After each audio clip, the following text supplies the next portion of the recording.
یوں دیکھیں کئی ایک موضوعات ہیں، کئی ایک موضوع، ان میں سے ایک موضوع جو شاید بعد میں ہمارے سامنے نہیں آئے، قصہ ذو القرنین اور یاجوج ماجوج، قصہ ذو القرنین اور یاجوج ماجوج اور اس سے حاصل ہونے والے دروس۔ ذو القرنین بہت سارے لوگوں نے کہا کہ ایک نبی تھا، بہت سارے لوگوں نے کہا نیک انسان تھا۔ حقیقت ہے کہ ایک بادشاہ تھے جس میں کوئی شک نہیں، نیک تھے اور ایماندار بھی تھے، نیک تھے اور ایماندار بھی تھے۔ کچھ حصہ سورہ کہف کے اخیر میں آپ کے سامنے آیا،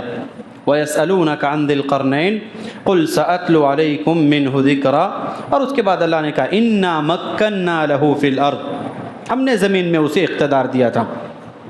اور ایمان والوں کے ساتھ اچھا سلوک کرتے، اور جو لوگ نافرمانی کرتے ان کے ساتھ ان کا جو تکرار تھا۔ ذو القرنین اس شخص کا نام نہیں تھا بلکہ لقب تھا۔ جیسے آج الگ الگ ملک کے لیے کچھ امپائر سنتے ہوں گے، جیسے برٹش امپائر، اسی طرح سے اوٹمن امپائر، ہر جو بھی ایک سلسلہ یا ایک نسب کے بادشاہ ہوتے انہیں خطاب دیا جاتا تھا۔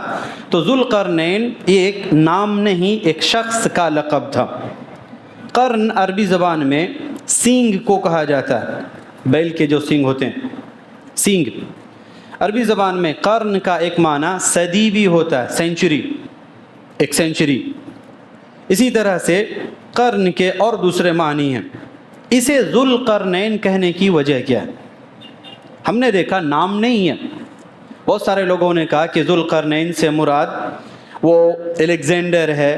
یا کچھ لوگوں نے کہا رومی بادشاہ، یا کچھ لوگوں نے کہا کہ وہ شخص جو ہندوستان پر فتح کرنے کے لیے گریس حکمران کی طرف سے آیا تھا، یا اور الگ الگ لوگوں نے کہیں، لیکن ہے بہرحال ایک شخص۔ لیکن جتنے بھی اور لوگوں کا ذکر ہے آپ کو ان کے اندر نظر آئے گا کہ ایمان نہیں ہے، چاہے الیگزینڈر ہو، یا اسی طرح سے سندھ پر فتح کرنے کے لیے جو انسان آئے تھے، یا پھر اور دوسرے جو حکمران کا ذکر آتا ہے، ان کے اندر ہو سکتا ہے کہ وہ ایک زمانہ ہو لیکن ایمان ان کے اندر نظر نہیں آتا، جبکہ ذو القرنین کے اندر ایمان کا ذکر ہے، ذو القرنین کے اندر ایمان کا ذکر ہے۔ نام کہنے کی وجہ کہ انہیں جو دو سینگ والے کہا جاتا ہے، اس کی دو وجہ مفسرین نے ذکر کی ہے۔ ایک وجہ تو یہ کہ مشرق اور مغرب دونوں سمت میں ان کو فتح ملی تھی، پورب پچھم دونوں سمت ان کے حصے میں تھے، ان کے حکمرانی کے نیچے تھے، اس وجہ سے انہیں ذو القرنین کہا جاتا۔ اور قرن احادیث کے اندر جہاں سے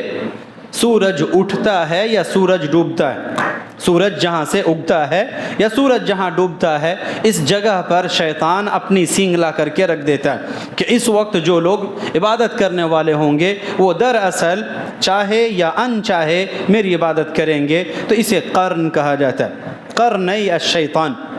دونوں طرف اپنے سینگ لگاتا ہے، چاہے سورج اگتے وقت ہو یا سورج ڈوبتے وقت ہو، تو اسی کو قرن کہا جاتا ہے۔ قرنی شیطان، شیطان کے دو سینگ جیسے اس وقت اگتے ہیں، یہ بھی ایسے ہی تھا، گویا اس کو پورب اور پچھم دونوں طرف کے حکمرانی ہے۔ مورخین کہتے ہیں پوری دنیا میں، تقریباً پوری دنیا میں صرف 4 لوگوں کو حکمرانی ملی ہے، صرف 4 لوگ، 2 مسلمانوں میں سے اور 2 کفار میں سے، 2 مسلمانوں میں سے اور 2 کافروں میں سے۔ ایک مسلمانوں میں سے ذو القرنین اور دوسرے تھے حضرت سلیمان علیہ السلام، حضرت سلیمان علیہ السلام۔ فی الحال جو 2 کافروں میں سے ہیں ان کا ذکر میرے سامنے نہیں ہے، البتہ اسے آپ سورہ بنی اسرائیل کی آیت نمبر 5 اور 6 کے اندر دیکھ سکتے ہیں، اور نہیں تو انشاءاللہ پھر کسی اور موقع پر یا کل ہی آپ کے سامنے آ جائیں گے۔ بنی اسرائیل، سورہ بنی اسرائیل یا سورہ اسراء آیت نمبر 5 اور 6، ان میں اللہ تعالیٰ نے ان کے فتنوں کا ذکر کیا کہ جب یہود نے یا بنی اسرائیل نے فتنے کیے تو اللہ تعالیٰ نے ان کو سزا دینے کے لیے انہی کے جیسے ایک بادشاہ کو مسلط کیا۔ تو 2 کافروں میں سے آتے ہیں اور 2 مسلمانوں میں سے۔ مشرق اور مغرب کی فتح کا ذکر ان کا یہاں آپ کے سامنے ملے گا۔ سورہ کہف میں ذوالقرنین کے مشرق اور مغرب پر فتح کرنے کے تفصیلات یہاں آپ کو ملیں گے۔ تو جب یہ سورج طلوع ہونے کی طرف گئے، وہاں ان کو ایک قوم ملی جو ان کی زبان نہیں سمجھتی تھی، جسے دو پہاڑیوں کے بیچ والی جگہ کہا جاتا، وادی عربی زبان میں، دونوں طرف پہاڑ ہو، بیچ میں چلنے کے لیے راہ ہو، چاہے سیلاب کے موقع پر پانی گزرنے کے لیے ہو یا پھر عام حالتوں میں انسانوں کے گزرنے کے لیے ہو، اس جگہ کو وادی کہا جاتا ہے۔ اس حصے میں جب آئے، لوگوں نے ان کو آ کر کے شکایت کی کہ ایسا ہے، اس پہاڑی ہے، یہ راستہ ہے، ہم لوگوں کا رہنا سہنا یہی ہوتا ہے، ادھر سے یاجوج اور ماجوج قوم ہے۔ تھوڑا سا تفصیل دیکھ لیں، یاجوج ماجوج بھی انسان ہیں، یاجوج ماجوج بھی انسان ہیں، حضرت آدم کی اولاد ہیں، اور ان میں سے بھی اگر خاص کر کے آئیں گے تو حضرت نوح علیہ السلام کے بیٹوں میں سے ایک بیٹے یافث یا الف فاثا یافث بن نوح کے خاندان سے آتے ہیں۔ انہی کے نسل میں سے، یافث بن نوح کے نسل میں سے آپ کو یہ کوریا یا اسی طرح سے چائنا، فلپین، انڈونیشیا، ملیشیا یا اس خطے کے جو لوگ ہیں، شکل بھی ان کے آپ کو ان کے اندر ملے گی۔ یاجوج ماجوج کے اوصاف جو احادیث کے اندر آئے ہیں، چپٹے ان کے چہرے ہوں گے یا ڈھال کے جیسے ان کے چہرے ہوں گے، یا اور جو دیگر تفصیلات آئے ہیں، قریب قریب شکل کے اعتبار سے انہی جیسے ہیں۔ کچھ لوگوں نے کہا یہی لوگ یاجوج ماجوج ہے، حالانکہ ایسا نہیں ہے، بہت سارے لوگوں نے تعویلیں کی ہیں کہ وہ الگ الگ تفسیریں اس کی کرتے ہیں۔ حقیقت ہے کہ یہ جتنی بھی چیزیں ہیں، کل یا پرسوں بات آئی تھی کہ جو ہے جیسے ہے ویسے ہی ہوگا سب کچھ، جو ہے جیسے ہے، جیسے نبی صلی اللہ علیہ وسلم نے خبر دی ہے وہ ساری چیزیں ایسے ہی ہوں گی، شکل ان کی آپ کو ان کے جیسے ملے گی۔ شروع زمانے میں ترک ایک قوم ہوا کرتی تھی، جو شیخ الاسلام ابن تیمیہ رحمہ اللہ کے زمانے میں، جب چنگیز خان اور ہلاکو خان وغیرہ کا دور ہے، اس زمانے میں جو تباہی مچائی گئی تھی، کچھ لوگوں نے کہا کہ ان کی شکل بھی انہی جیسی تھی، اور وہ لوگ اصل میں تھے ترک، شکل بھی، اور وہ بڑے جنگجو قوم ہوا کرتے ہیں، صلاحیت کمال کی ہوتی ہے کہ عام انسان ان کا مقابلہ نہیں کر سکتا۔ تو اس لیے کچھ لوگوں نے ان کے صفات کو دیکھتے ہوئے، بناوٹ کو دیکھتے ہوئے کہا کہ یہ وہی قوم ہو سکتی ہے، لیکن اللہ رب العالمین نے یہاں کچھ ایسی چیزیں ذکر کی ہیں جو وہ نہیں ہو سکتے۔ یہ تھے یاجوج اور ماجوج، دو نسل ہے، اور ان دونوں نسل کا تعلق حضرت نوح علیہ السلام کے خاندان سے آ کر کیا تھا۔ ان کی تعداد بے حساب ہے، آپ گن نہیں سکتے ان کی تعداد۔ اللہ رب العالمین نے فرمایا وَتَرَكْنَا بَعْضَهُمْ يَوْمَئِذٍ يَمُوجُ فِي بَعْضٍ، ایک دوسرے میں گویا داخل ہو رہے ہیں، اتنی زیادہ ان کی تعداد ہے۔ چونٹیاں ایک جگہ زیادہ ہوں تو جیسے ایک دوسرے کے اندر داخل ہوتی ہیں، ان کی تعداد بھی انتہائی سے۔ حدیث کے اندر دوسرے الفاظ میں اللہ رب النبی علیہ السلام نے فرمایا کہ قیامت کے دن 999 جہنم میں جانے والے ان میں سے ایک ہوں گے، 999 یہ ہوں گے یاجوج ماجوج، اور تم میں سے باقی امت میں سے ایک شخص ہوگا جہنم جانے والا، یعنی 999 وہ اور باقی امت میں سے ایک۔ اب ان سے ان کی تعداد کا اندازہ لگا سکتے ہیں کتنی تعداد ہوگی، ایک چیز۔ دوسری چیز، کئی موقعوں پر کچھ سوال بھی آیا تھا کہ اللہ رب العالمین انہیں جہنم میں کیوں داخل کرے گا، انہیں جہنم میں داخل کیوں کرے گا، جبکہ اللہ رب العالمین نے کہا لِكُلِّ قَوْمٍ هَادٍ، ہر قوم کے لیے، ہر امت کے لیے اللہ تعالیٰ نے سمجھانے والا، چاہے وہ نبی کی شکل میں ہو یا بعد میں علماء کی شکل میں ہو، اللہ تعالیٰ نے ہر امت کے لیے بھیجا، تو پھر بغیر بھیجے ہوئے ان کو عذاب کیوں دے رہا ہے؟ کیونکہ ان کا سلسلہ تو ختم ہے، ان کا سلسلہ عام لوگوں سے قطع ہے، اب ان کا راستہ الگ، وہ دنیا الگ، اور یہ دنیا الگ ہے، پھر اللہ عذاب کیوں دے گا اور جہنم کیوں پھینک رہا ہے؟ جواب یہ ہے، اکثر علماء نے جو جواب دیا ہے، ممکن ہے کہ اللہ رب العالمین نے ان کے یہاں انبیاء بھیجے اور ان کے لیے عذاب یقینی ہو چکی ہے، عذاب یقینی ہو چکی ہے، انبیاء بھیجے اور وہ ایمان نہیں لائے، انبیاء بھیجے اور ان لوگوں نے ایمان نہیں لائے، اس وجہ سے اللہ تعالیٰ اب ان کے اوپر عذاب مسلط کیا۔ ایک عذاب تو یہ خود ہے کہ اب آپ آبادی کے بیچ میں نہیں آ سکتے، اور دوسرا عذاب آخرت کے اندر اللہ رب العالمین جہنم کی شکل میں دے گا۔ تو یہ ایک حصہ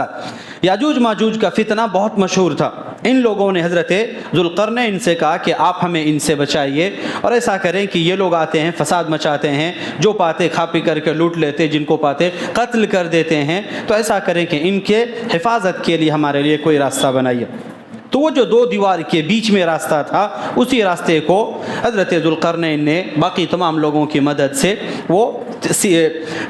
تانبے وغیرہ سے سب کو اکٹھا کرتے ہوئے جلا کر کے اوپر تک پورا بند کر دیا، اور اس کے بعد کہا کہ یہ اس وقت کھلے گا جب اللہ رب العالمین کا حکم ہوگا۔ نبی علیہ الصلوۃ والسلام کی حیات تھی، اسی درمیان آپ نے ایک اشارہ کیا کہ ویل للعرب من شر قد اقترب فتح اليوم من ردم یاجوج و ماجوج، اور اس کے بعد تھوڑا سا اشارہ کیا۔ نبی علیہ الصلوۃ والسلام نے فرمایا کہ آج عرب کے لیے تھوڑی سی تباہی ہے۔ وہ لوگ جو اسلامی حکومت یا اسلامک اسٹیٹ کے قائلین ہیں، ان لوگوں نے عجیب عجیب قسم کی تعویلیں کی حدیث کی۔ سیدھا سیدھا لفظ ہے، نبی علیہ الصلوۃ والسلام نے کہا کہ عرب کے لیے، چونکہ اس وقت اسلام عرب کے ہی بیچ میں تھا، اسلام عرب کے ہی بیچ میں تھا، ان لوگوں کے لیے آپ نے کہا کہ عرب کے لیے یا عالم اسلام کے لیے پریشانی کا باعث ہے کہ آج یاجوج اور ماجوج کے اس بند میں سے تھوڑا سا حصہ کھل گیا، تھوڑا سا حصہ اس وقت کھلا، اور آج تک وہ ویسا کا ویسے ہی ہے، ویسا کا ویسے ہی ہے۔ نہیں تو یہ قوم، ایک انسان ان کا مقابلہ نہیں کر سکتا، اس لیے یہ سارا کچھ اللہ رب العالمین کے حکم پر مبنی ہے۔ انہوں نے بھی کہا تھا جب وہ بند لگائے فَإِذَا جَاءَ وَعْدُ رَبِّي جَعَلَهُ دَكَّ، جب اللہ تعالیٰ کا حکم آ جائے گا، ان کے نکلنے کا وقت ہو چکے گا، تب یہ بند ریزہ ریزہ ہو جائے گی، ختم ہو جائے گی، اور اس کے بعد جو ہوگا وہ آپ جانتے ہیں۔ یاجوج ماجوج اخیر مرحلے میں نکلیں گے۔ ان کا ظہور یا ان کا نکلنا قیامت کی بڑی نشانیوں میں سے ایک ہے۔ سلسلہ وار اگر دیکھیں گے بڑی نشانیوں کو، دجال، عیسیٰ علیہ السلام، اس بیچ میں دجال کا قتل، اس کے بعد یاجوج ماجوج کا ظہور ہوگا، یاجوج ماجوج کا دجال کے بعد، یعنی ایک ساتھ دونوں نہیں رہیں گے، نہ دجال اور یاجوج ماجوج ایک ساتھ نہیں رہیں گے۔ دجال کے قتل کے بعد پھر یہ ٹیم نکلے گی۔ اللہ رب العالمین نے سورہ انبیاء کے اندر فرمایا من کل حدب ینسلون، ہر طرف سے ایسا لگے گا کہ وہی نکل رہے ہیں۔ ایک تو آباد یہ بھی ہم نے دیکھا تھا، چاروں طرف سے آپ کو یہی نظر آئیں گے، تعداد اتنی ہوگی کہ جیسے ابھی آپ لوگوں نے دیکھا بے انتہا ہے، آپ اندازہ نہیں لگا سکتے ہیں کتنی تعداد ہوگی۔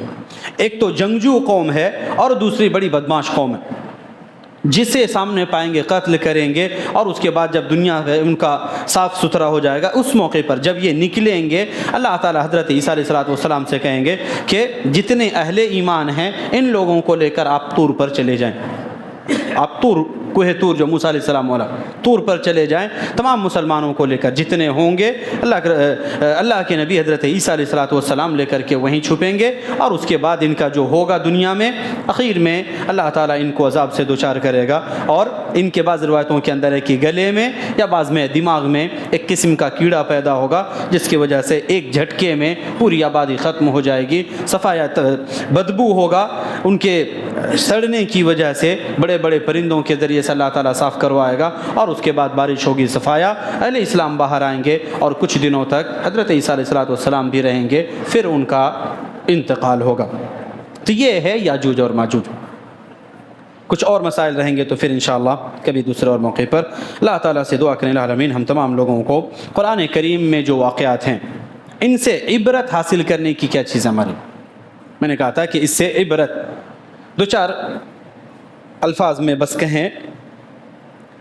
اللہ رب العالمین جسے ہدایت کی توفیق دے کوئی روکنے والا نہیں ہے۔ ہمیشہ ایک انسان کو اللہ تعالیٰ سے ہدایت مانگنی چاہیے، اللہ تعالیٰ سے ہمیشہ اچھائی کی توفیق مانگنی چاہیے، اور ہر قسم کے شر سے، چاہے شروعات ہو یا شر کے ساتھ چلنے کے بارے میں ہو، ہر قسم کے شر سے ایک انسان کو بچنا چاہیے۔ کچھ ایسی طاقتیں ہیں جو آپ اور ہم نہیں برداشت کر سکتے ہیں. اللہ تعالیٰ سے ایک انسان دعا کرے کہ اے اللہ جو چیزیں ہمارے پاس ہیں انہیں برداشت کرنے کی طاقت دینا، وہ چیز ہمارے اوپر نہ لانا جسے ہم برداشت نہ کر سکیں. دعا میں پڑھتے ہیں ربنا ولا تحمل علينا اصرا كما حملت والذين من قبلنا ربنا ولا تحملنا ما لا طاقة لنا به. وہ چیز نہ دے ہماری زندگی میں جو ہم برداشت نہ کر سکیں، چونکہ یہ نہیں برداشت کر سکتے.